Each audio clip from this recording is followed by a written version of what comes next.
नमस्कार। आपका अखबार के YouTube चैनल पर आपका स्वागत है। मैं हूं प्रदीप सिंह। आज बात करेंगे देश के तीन मुख्यमंत्रियों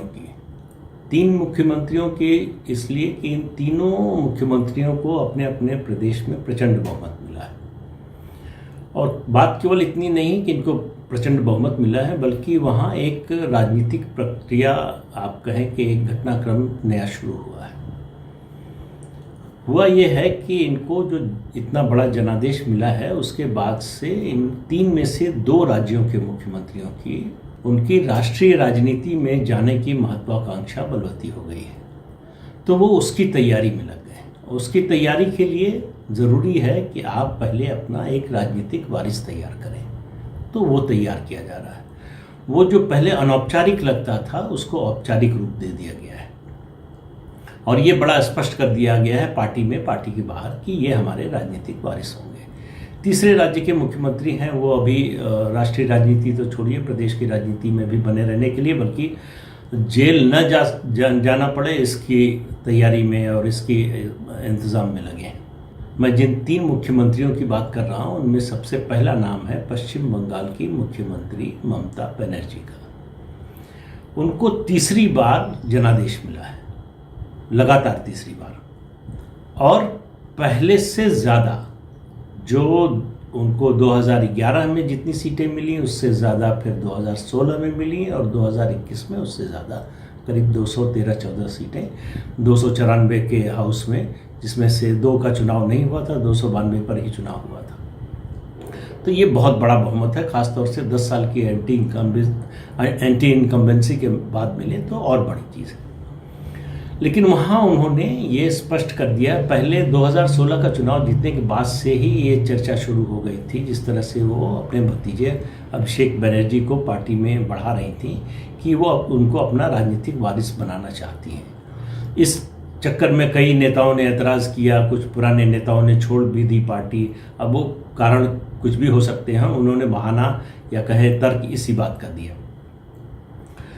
अब ममता बनर्जी ने अभी 3-4 दिन पहले ये किया है कि अभिषेक बनर्जी, जो अभी तक यूथ टीएमसी के अध्यक्ष थे, यूथ विंग के, उनको राष्ट्रीय महामंत्री बना दिया गया है।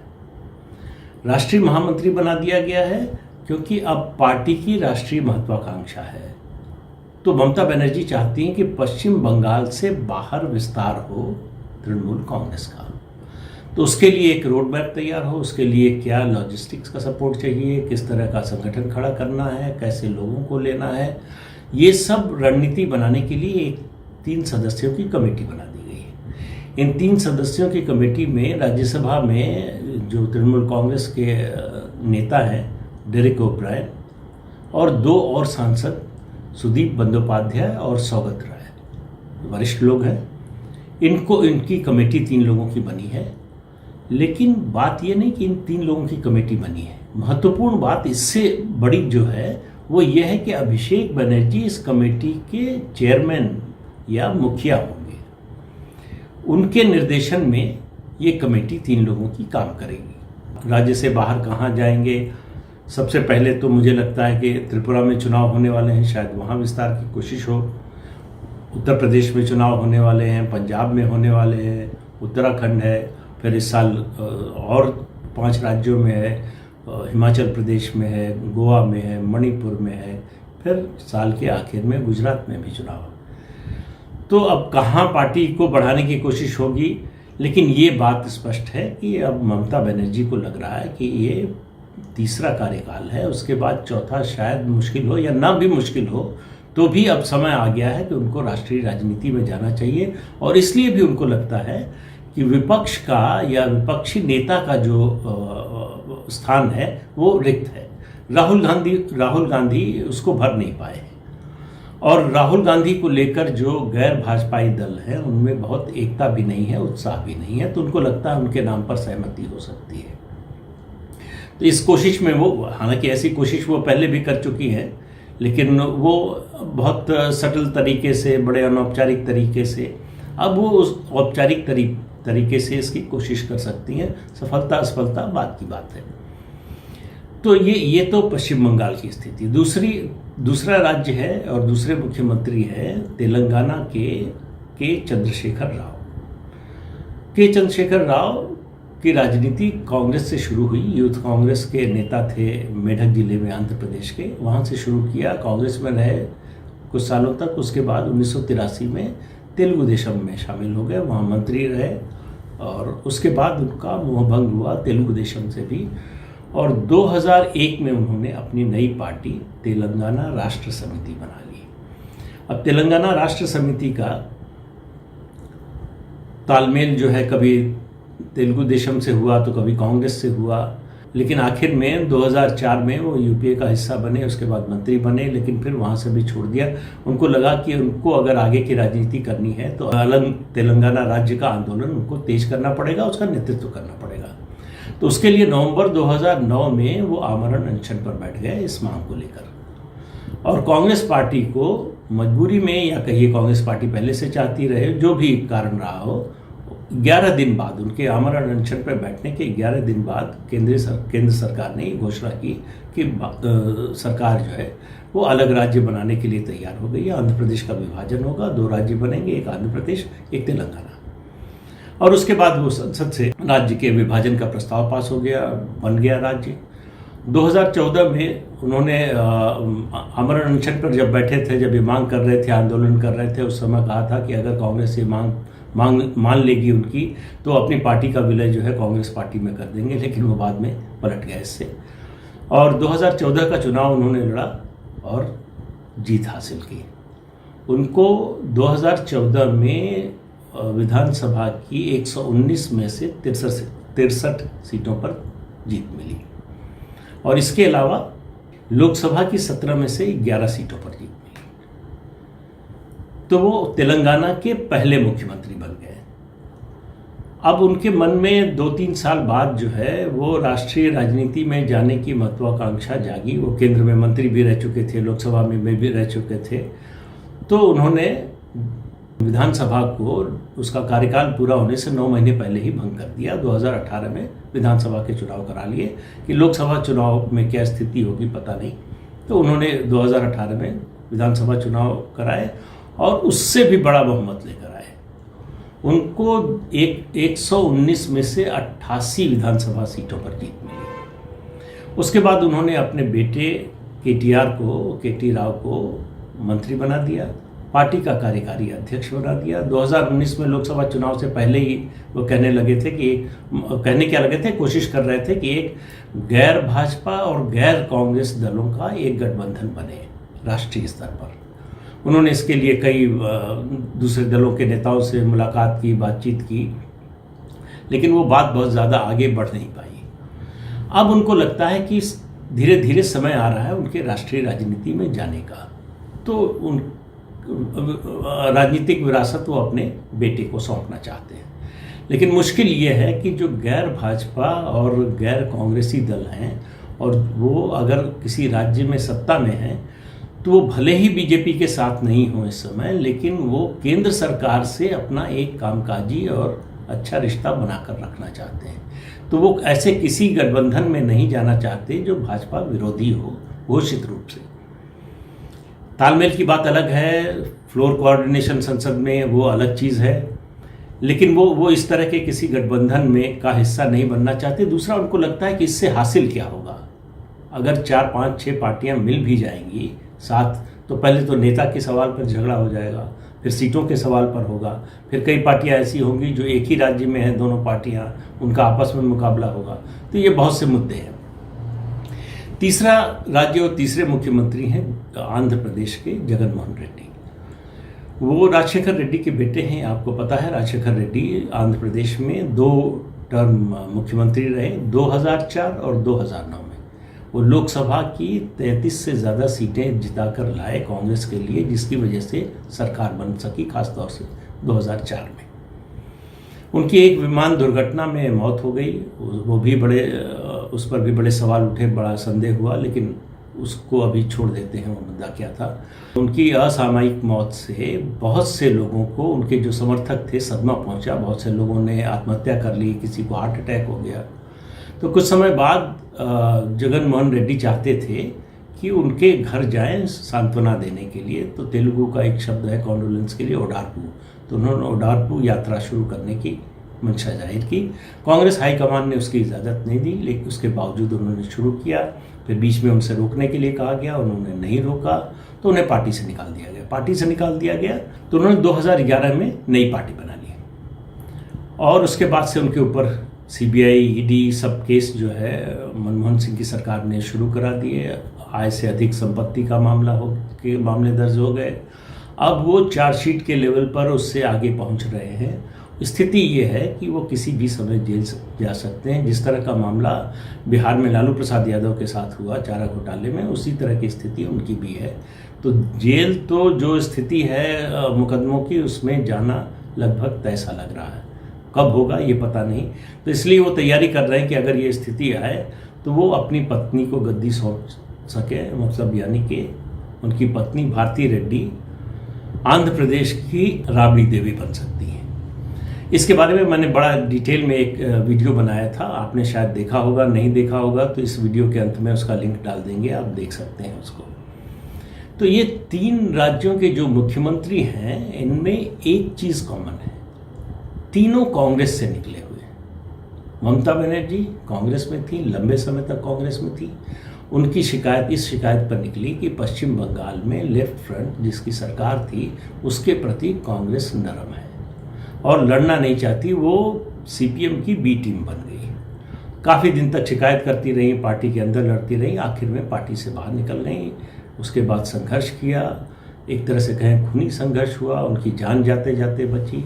उन्होंने 1997 में तृणमूल कांग्रेस बना ली और तृणमूल कांग्रेस बनाने के 14 साल बाद 2011 में वो पश्चिम बंगाल की मुख्यमंत्री बन गई।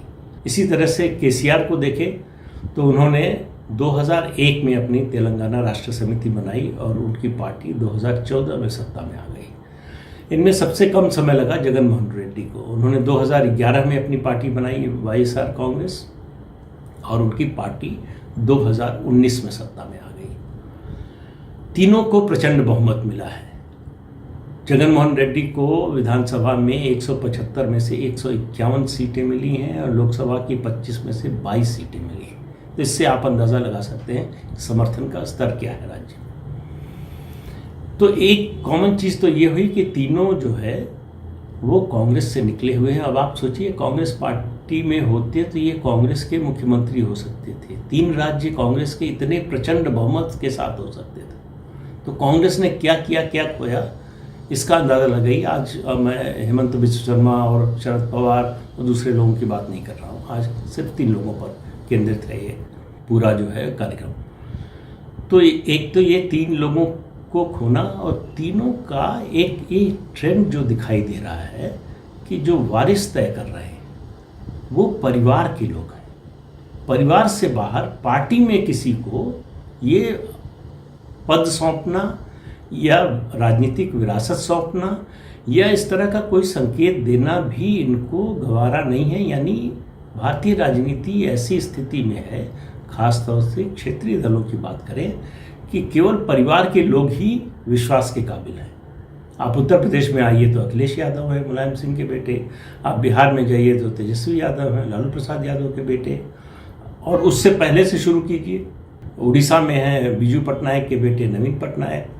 इसी तरह से आप एक एक राज्य में देखते जाइए। महाराष्ट्र में देखिए तो शरद पवार के राज्य में राजनीतिक वारिस उनके भतीजे अजित पवार हैं। उनकी बेटी राष्ट्रीय राजनीति में उनकी वारिस है मतलब एक तरह से अघोषित रूप से है। तो इस तरह से आप देखेंगे कि ये वंशवाद जो है वो धीरे धीरे और बढ़ता जा रहा है। जब वंशवाद की बात होती है तो वंशवाद की शुरुआत कांग्रेस पार्टी से हुई। अब मैं जब कांग्रेस पार्टी की बात करता हूँ, आलोचना करता हूँ, तो बहुत से लोग बड़े नाराज़ होते हैं, बुरा मानते हैं कि बार बार कांग्रेस के बारे में ही क्यों बोलते हैं, बीजेपी के खिलाफ क्यों नहीं बोलते, उनकी सरकार है उनके खिलाफ क्यों नहीं बोलते। देखिए, कांग्रेस पार्टी आज भी देश की सबसे बड़ी विपक्षी पार्टी है। बुरी हालत में भी उसका पूरे देश में संगठन है। वही एक पार्टी है जो भारतीय जनता पार्टी को चैलेंज कर सकती है। अगर आपको इस बात में इंटरेस्ट है कि भारतीय जनतंत्र मजबूत हो तो एक बड़ा विपक्षी मजबूत दल चाहिए सत्तारूढ़ दल के मुकाबले। और ये काम प्रधानमंत्री नरेंद्र मोदी को, बीजेपी को, आरएसएस को गाली देने से, उनकी निंदा करने से, उनसे नफरत करने से, घृणा करने से नहीं होने वाला है। आप कोशिश करते रहिए। इस तरह की जितनी कोशिश करते हैं उतना वो ज़्यादा मजबूत होते जाते हैं। तो अगर बीजेपी के प्रभाव को रोकना है, सीमित करना है, तो उसके लिए एक राष्ट्रीय दल चाहिए, राष्ट्रीय विपक्षी दल जो मजबूत हो, जो हारे जीते अलग बात है, लड़ने का तो मादा हो। कांग्रेस ने तो वो मादा भी खो दिया है, इसलिए मैं बार बार कांग्रेस की बात करता हूँ। और आप देखिए कि एक चीज़ और देखिए, एक ट्रेंड इस ट्रेंड में दिखाई देता है कांग्रेस का और एक अक्स, और ये है कि इंदिरा गांधी की राजनीति या कहें कांग्रेस की राजनीति बदली 1975 से। 1975 में इंदिरा गांधी इमरजेंसी नहीं लगाना चाहती थी, वो दूसरे विकल्पों पर विचार कर रही थी। उन्होंने तो यहाँ तक कहा कि उनको ये भी पता नहीं है कि संविधान में ऐसी व्यवस्था है कि नहीं कि वो इमरजेंसी लगा सके। वो दूसरी तैयारी कर रही थी। संजय गांधी ने इंटरवीन किया, संजय गांधी ने दबाव डाला और एक तरह से उनके सामने कोई विकल्प नहीं छोड़ा सिवाय इमरजेंसी लगाने के। उस समय भी और उसके बाद भी जो राजनीतिक विश्लेषक हैं, राजनीति के जानकार हैं, उनका ये मानना है कि वहाँ वो प्रस्थान बिंदु था। वहाँ से शुरुआत हुई जब इंदिरा गांधी ने देश पर परिवार को तरजीह दी। उन्होंने देश हित से ज़्यादा परिवार की बात सुनी। वो जो उनके वरिष्ठ साथी थे जो कह रहे थे, वो उन्होंने नहीं सुना। अपने वरिष्ठ साथियों की राय को दरकिनार करके, जिस पर वो पहले सहमत हो गई थी, उसके बाद उन्होंने संजय गांधी के प्रभाव में ये कदम उठाया। तो क्या क्षेत्रीय दलों में, खासतौर से जब आज मैं इन 3 राज्यों की बात कर रहा हूँ, तो उसी इतिहास को दोहराया जा रहा है? क्या इन पार्टियों के नेताओं के लिए परिवार से बाहर नहीं है कोई? इतनी बड़ी पार्टी आपने खड़ी की है, इतना बड़ा बहुमत मिला है आपको, पार्टी में कोई दूसरा नेता नहीं है जो आपकी विरासत को संभाल सके या जिस पर आपको भरोसा हो। ये जो ट्रेंड है ना, ये बड़ा खतरनाक है डेमोक्रेसी के लिए। जब वंशवाद की बात करता हूं मैं, तो ये कहा जाता है कि भाई सभी पार्टियों में है। ऐसा नहीं है। लेफ्ट पार्टीज और बीजेपी जो 2 कैडर वाली पार्टी हैं, वहाँ नहीं है। तो सवाल होता है फलां के बेटे भी है, मंत्री है और सांसद हैं, विधायक हैं।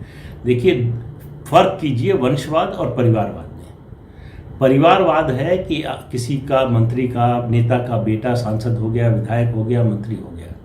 वंशवाद ये है कि आपके जन्म से तय हो जाए आपका पद।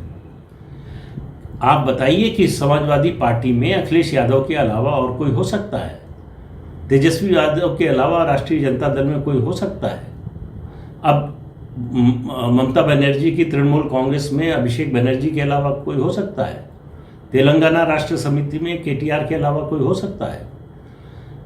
आंध्र प्रदेश में वाईएसआर कांग्रेस में जगन मोहन रेड्डी के परिवार के बाहर का कोई व्यक्ति हो सकता है मुख्यमंत्री या पार्टी का अध्यक्ष? ऐसा क्यों नहीं हो सकता है? ये बड़ा गंभीर सवाल है। ये भारतीय जनतंत्र के लिए गंभीर सवाल है। इस पर सोचना चाहिए हमको, आपको, सबको, कि ये किस दिशा में जा रहे हैं। क्या ये दिशा सही है? क्या ये देश के लिए फ़ायदेमंद है? क्या ये डेमोक्रेसी के लिए फ़ायदेमंद है? तो आप भी सोचिए, मैं भी सोचता हूँ। अगले अंक में फिर मिलेंगे किसी नए मुद्दे के साथ। तब तक के लिए इजाज़त दीजिए। नमस्कार। जाते जाते आपको फिर याद दिला दें कि चैनल देखिए, शेयर कीजिए और सब्सक्राइब ज़रूर कीजिए। देखें और सब्सक्राइब ना करें तो उससे थोड़ा मन में निराशा होती है, इसलिए सब्सक्राइब ज़रूर कीजिए। नमस्कार।